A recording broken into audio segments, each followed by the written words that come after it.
So as you can see, the temperature is just below halfway. Now that's typical thermostat for this car, is just below halfway. Where it is now is where it is supposed to be. Now I don't have the heat on, as you can see.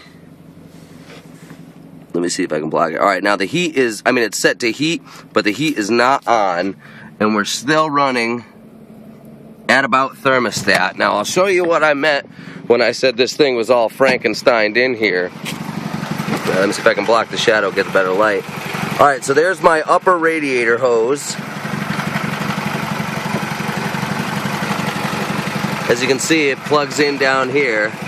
Now the lower hose there is the lower radiator hose, which, if we can look here, you see how it snakes around in the front of the radiator there.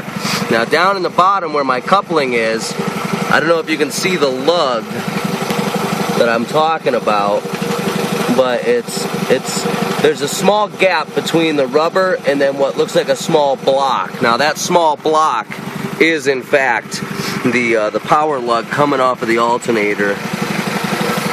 I really can't get a better shot than that at it.